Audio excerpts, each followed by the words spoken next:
Salut à tous les amis, c'est Guillaume en direct de Séoul. Voilà, je fais cette petite vidéo pour vous parler de ma quarantaine. Ma quarantaine dans un centre du gouvernement coréen. Donc voilà, j'ai réussi à revenir en Corée du Sud sous un visa de courte durée, 90 jours. Plus précisément le visa C31. C31, c'est visite familiale. Donc, que j'ai réussi à obtenir car j'ai ma cérémonie de mariage en novembre prochain, donc forcément il faut que je sois présent. Et du coup on m'a autorisé à revenir en Corée grâce à ça. Je connais d'autres personnes malheureusement qui avaient cette cérémonie, qui l'ont annulée et du coup ils n'ont pas pu faire ce visa. Donc en gros ils sont un peu dans la merde parce que il y en a un qui est bloqué en France. Sa compagne coréenne il est toujours en Corée, mais vu qu'ils ont annulé leur mariage, hein, ce que je comprends très bien, parce que nous aussi on a réfléchi, on a réfléchi à l'annuler et tout ça, et puis au dernier moment ils on s'est dit on va attendre un petit peu au cas où. Et heureusement qu'on n'a pas annulé, parce que si on annulait, eh ben, je pouvais pas obtenir le visa.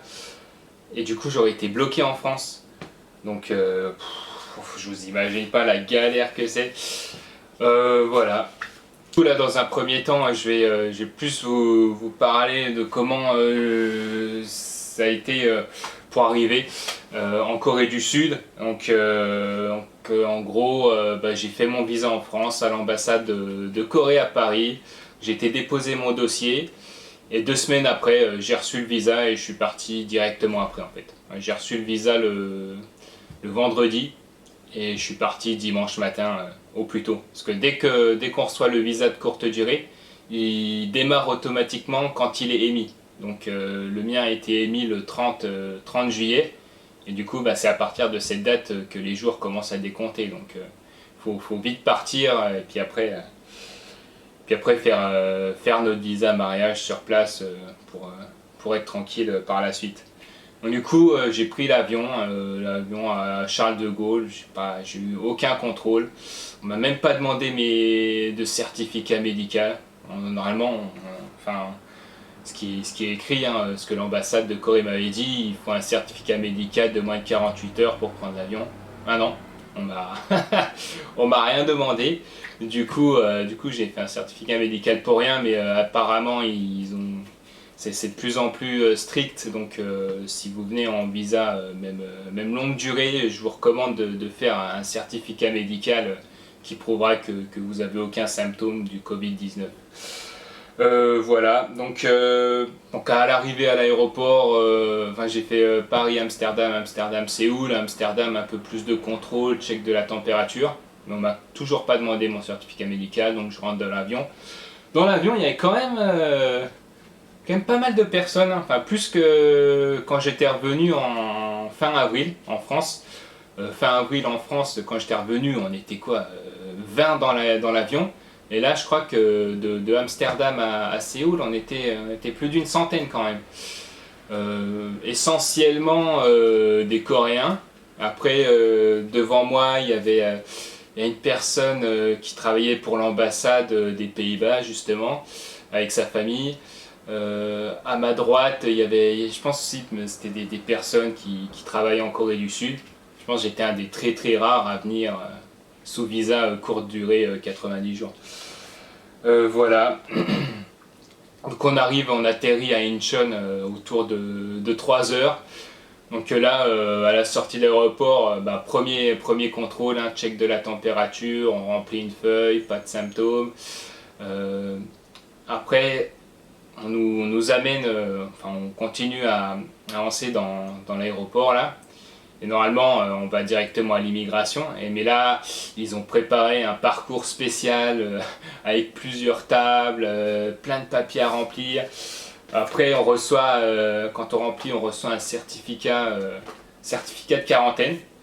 Donc, dans les papiers à remplir à l'aéroport, c'est essentiellement notre adresse, où est-ce qu'on va faire la quarantaine, un contact d'une personne qui vit en Corée du Sud et qui vont contacter d'ailleurs Donc on s'assoit en face d'un mec de l'immigration, je pense, ou un représentant du gouvernement coréen. On s'assoit, on lui donne notre numéro de téléphone de la personne qu'on connaît et il l'appelle.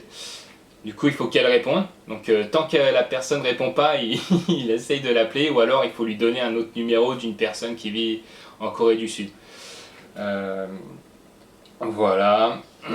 Ensuite, après, on continue de remplir les papiers. Là, on arrive à la vraie immigration, celle qu'on passe en temps normal, hein, quand il n'y a pas de virus. Là, la personne, elle regarde, vous êtes sous visa, voilà, vous êtes sous visa C3-1, donc c'est visa courte durée, et là, on me donne un badge rouge.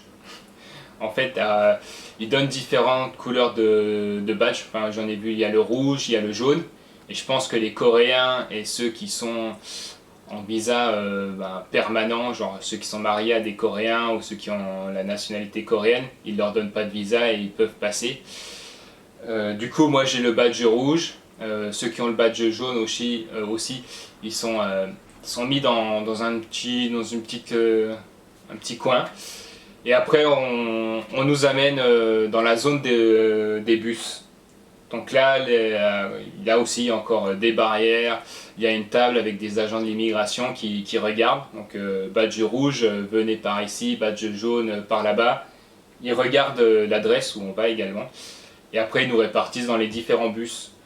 Donc là, je monte dans le bus et j'attends.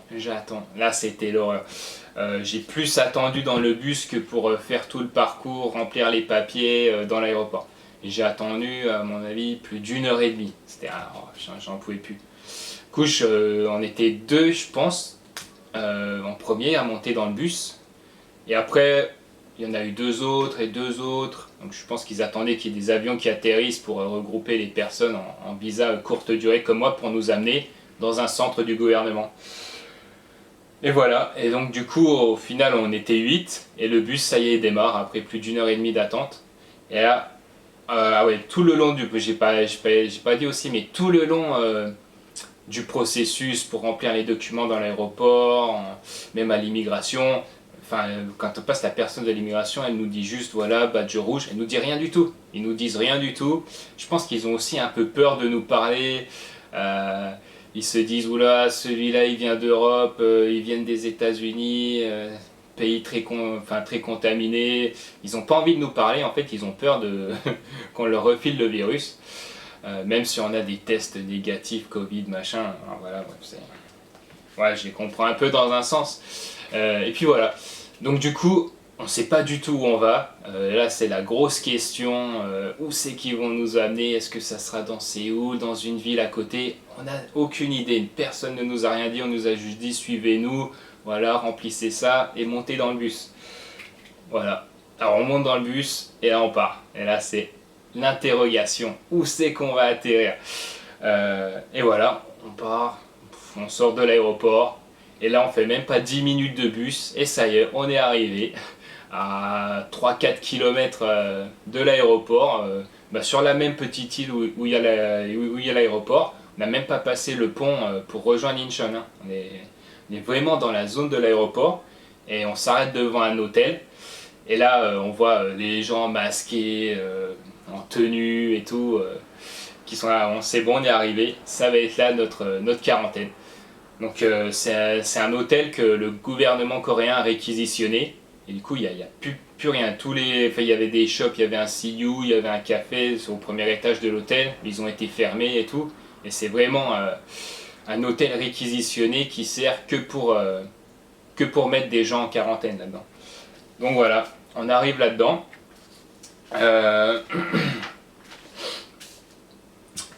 Donc on sort un par un du bus. Là, on ferait le check-up habituel, on reprend notre température et là, on fait le test PCR. Donc, c'était mon deuxième en 2 semaines, parce que j'en avais déjà fait un en France pour obtenir le visa. Parce qu'il faut il faut donner un test négatif PCR quand on donne notre dossier à l'ambassade de Corée.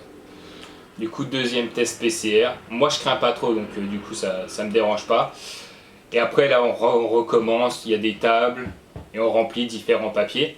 Après je vais vous montrer tout ça au fur et à mesure. Enfin j'ai plein de papiers, vous ai déjà montré un. Puis après j'en ai tout un paquet là, tout ça on nous donne tout ça comme document. Je vais vous les montrer au fur et à mesure hein, de la vidéo. Voilà. Après on arrive au bout où il faut payer. Donc comme c'est écrit hein, quand on fait le visa, on soumet un papier qui dit j'accepte de faire une quarantaine. Le prix c'est de 1 400 000 won et ça peut aller jusqu'à 2 100 000 won. Donc en fait, vu qu'il y a quand même beaucoup de personnes qui viennent en visa courte durée, qui sont obligatoirement 14 jours en quarantaine dans un centre du gouvernement, ils nous ont... les prix sont différents. Et du coup, moi, dans cet hôtel-là, j'ai payé exactement 1 680 000 won. Donc, ce qui fait environ 1170 euros. Alors, je m'attendais à plus. Donc je suis assez content que ça soit pas 2 100 000 won. Mais voilà, c'est quand même 1 680 000 won. Donc les prix varient en fonction de là où vous allez être amené. Et vu que vous savez jamais où c'est que vous allez être amené, vous pouvez tomber dans l'hôtel où j'ai été, comme vous pouvez tomber dans un hôtel qui sera à 1 400 000 won, ou alors s'il n'y a plus de place dans ces hôtels-là, vous serez dans un hôtel qui sera plus cher et qui peut aller jusqu'à 2 100 000 won si vous êtes un peu malchanceux de tomber sur cet hôtel-là le jour-là. On nous donne plein de documents, on nous donne des instructions sur la quarantaine obligatoire, toutes ces informations sur l'arrivée à l'aéroport. On télécharge également l'application, où il faut enregistrer sa température et puis dire qu'on n'a aucun symptôme. Ensuite, le début de la quarantaine, hein, on nous amène dans notre chambre. Et là dans la chambre, je vais vous montrer tout de suite en vidéo à quoi ça ressemble. Voilà, j'ai passé 14 jours dans cette chambre. Sans pouvoir sortir, hein, interdiction formelle de sortir. Si on se retrouve bloqué d'ailleurs, quand on sort chercher son repas, il ne faut pas qu'on bouge de devant la porte. Il y a quelqu'un qui va venir nous ouvrir la porte. Ils font vraiment très attention. Hein. C'est vraiment... on comprend pourquoi la Corée du Sud a un nombre très limité de cas. Hein. Bon, malheureusement, ces jours-ci, c'est remonté à cause des sectes et des églises, malheureusement. Mais sinon, les personnes qui viennent de l'étranger, il n'y a aucun risque qu'elles soient, surtout en visa court, qu'elles soient libres et qu'elles puissent contaminer,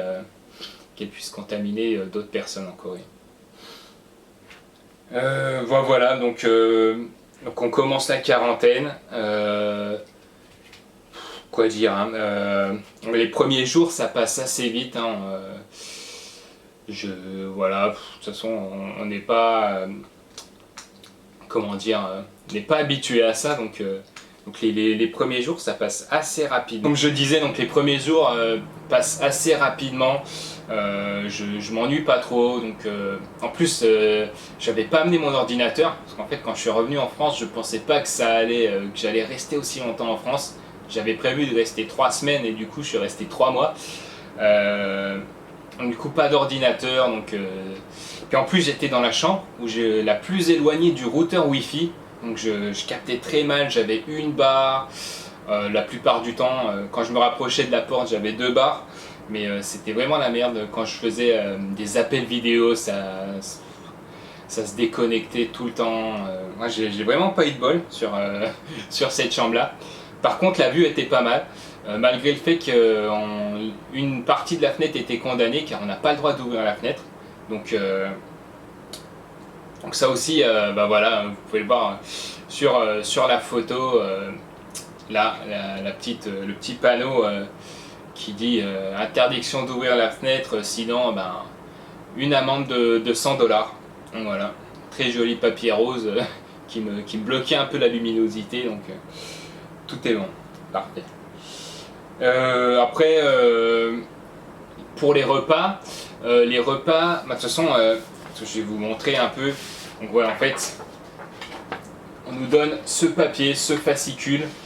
Moi, je vais vous mettre. On nous donne ce fascicule. Donc ça nous dit bah, combien il faut payer, combien de temps on va rester en quarantaine. Comment utiliser les sacs poubelles aussi, parce qu'on a des sacs poubelles spécifiques où on met tous nos déchets à l'intérieur. Les sacs poubelles qu'on dépose à l'extérieur de la chambre et qui viennent ramasser tous les jours à 19h. C'est ultra précis, hein. Il passe une seule fois pour ramasser les poubelles, c'est 19h. Après on a un calendrier qui nous dit bah voilà, si vous êtes arrivé en quarantaine le 1er août, et ben vous sortirez le 15 août, vous pourrez sortir à minuit. Donc en fait on peut sortir à minuit si on a une connaissance, un membre de la famille qui peut venir nous chercher. Donc bon, moi malheureusement personne ne pouvait venir me chercher, donc je suis parti à 9h le matin. Bon, après ça m'a pas trop dérangé parce que bah, la nuit ça passe très vite, on dort et on se réveille et on n'a pas le temps de s'ennuyer, quoi, d'attendre. Après il y a des petites instructions pour s'il y a en cas d'incendie, tout ça. Voilà. Après on a également un papier, ah oui, c'est comme je vous ai expliqué, il y a une application, il faut mettre sa température, donc on nous a passé un thermomètre et là il y a le papier qui nous dit comment utiliser le thermomètre. Quoi d'autre? Après il y a un autre papier qui nous informe qu'on aura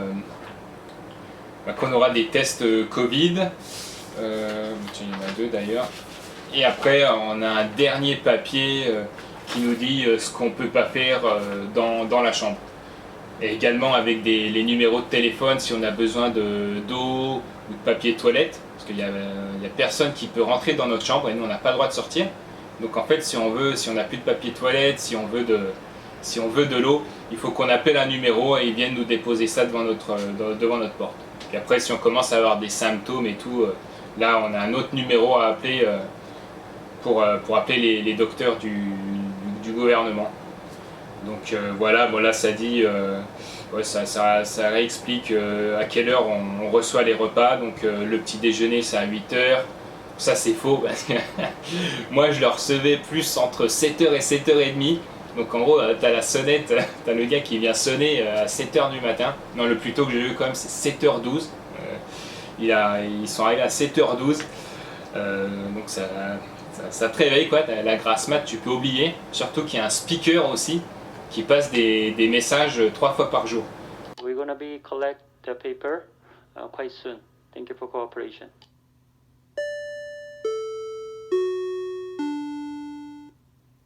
Une fois il y a le speaker qui s'est déclenché à 7h30 et ça dure 10 minutes, hein. C'est plusieurs messages à la suite dans 6-7 langues différentes.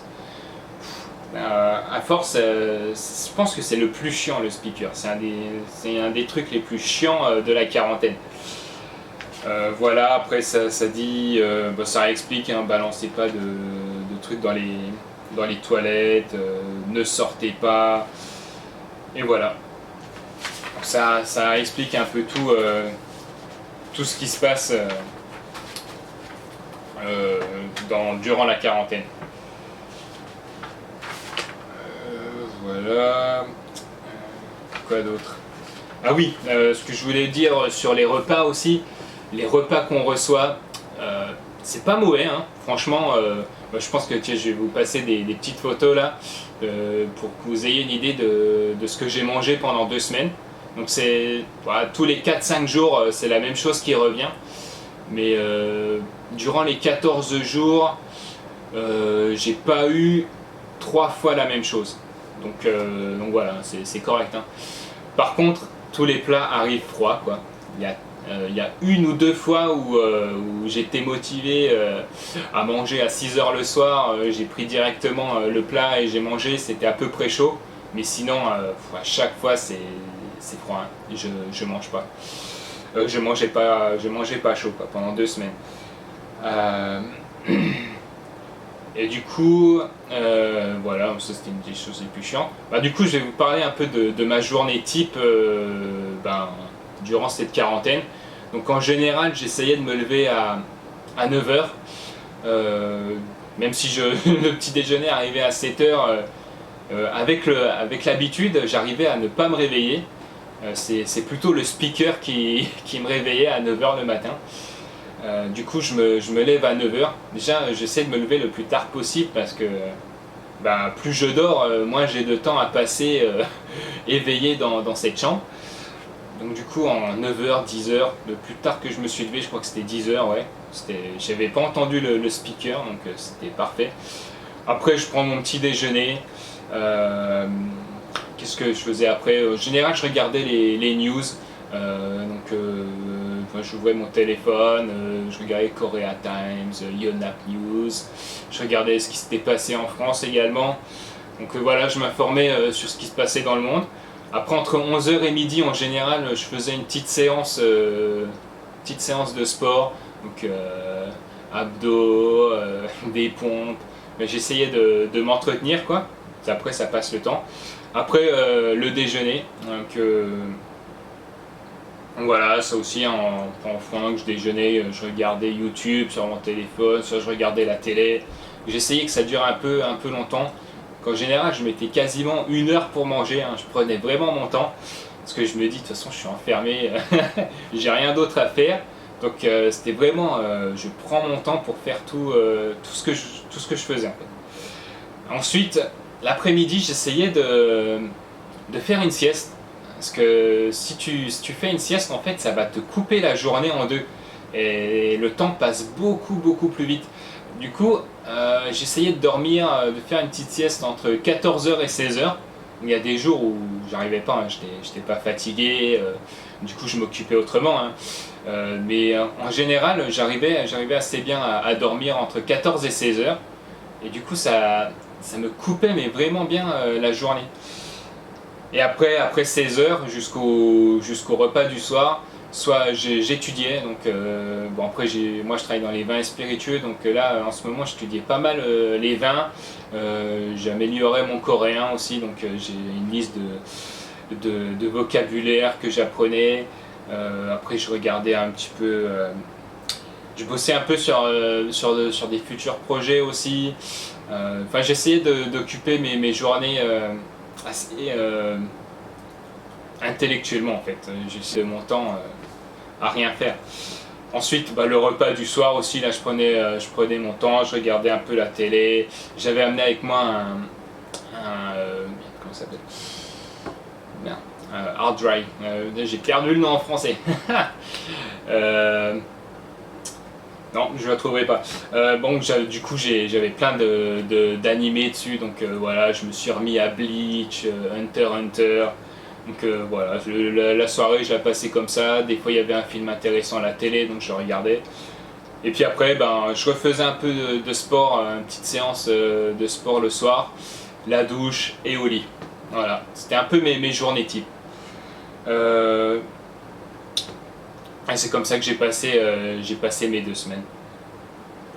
Après aussi, ce que je vais vous parler, c'est ce que j'ai vraiment pas aimé. Donc la fenêtre, là je me suis dit, voilà, je suis quand même dans une chambre, je vais pouvoir aérer et tout ça, mais non, impossible d'aérer. L'horreur totale. On est vraiment enfermé dans 7-8 mètres carrés pendant 14 jours. Sans pouvoir avoir l'air extérieur, même un petit peu en ouvrant la fenêtre, parce qu'elle était condamnée. Ensuite, il y a eu trop de nourriture. Par exemple, au petit déjeuner, ils nous donnaient des sandwichs, mayonnaise, tout ça. Au petit déjeuner, personnellement, c'est pas ce que je mange. C'est vraiment pas ce que je mange, et du coup, ça m'a fait mal au cœur en fait. Parce qu'il y a beaucoup de nourriture que j'ai dû balancer, mettre à la poubelle. En fait, ça c'est la chose qui m'a fait le plus mal en quarantaine, c'est balancer toute cette nourriture quand tu sais qu'il y a des millions et des millions de personnes qui meurent de faim dans le monde et que là c'est du gâchis. Là, ça m'a pas mis bien ça. Et après le plastique aussi, hein, que je sais pas, enfin je pense que vous avez vu sur les photos, et j'en vous mets une d'ailleurs là, de tout ce que j'ai gardé et puis de tout le plastique qu'il peut y avoir. Donc rien que les couverts, déjà la cuillère elle est en plastique, les emballages, c'est incroyable, le poids le poids que j'ai pu consommer en plastique pendant 2 semaines. Ça aussi ça. On se dit, il y a des choses qui devraient... Après, je sais que c'est le coût déjà qui est vraiment bien moindre par rapport si c'était des couverts en bois ou autre, ou réutilisables, mais ouais, c'est beaucoup de plastique utilisé et qui, malheureusement, qui n'est pas à 100% recyclable la plupart du temps. Puis le speaker aussi, les messages 3 fois par jour pendant 10-15 minutes, l'horreur, ça c'était l'horreur. Et sinon après, à part ça, c'est passé assez vite. En milieu, enfin après une semaine passée, c'était un peu plus long. Hein. Je pense que samedi, dimanche, lundi, mardi, en milieu de quarantaine, ça commençait à être long. Mais autrement, c'est passé. Je ne vais pas dire que c'est passé vite, mais c'est passé plus rapidement que ce que j'aurais pensé. Du coup, je suis plutôt satisfait. Et voilà. Après, si vous avez davantage de questions à me poser, n'hésitez pas. Voilà, en commentaire en dessous de la vidéo. Sinon, sur ma page Instagram, Guillaume in Soul, vous pouvez m'envoyer des messages. Je répondrai à tout le monde. Parce que je sais la galère que c'est actuellement de pouvoir se rendre à l'étranger, surtout si vous avez quelqu'un qui vous tient à cœur et que vous êtes séparés depuis plus de 6 mois actuellement. Je sais que c'est très difficile, du coup avec cette vidéo j'essaye également d'aider les gens qui sont un peu en difficulté et qui sont éloignés de leur personne qui leur est chère.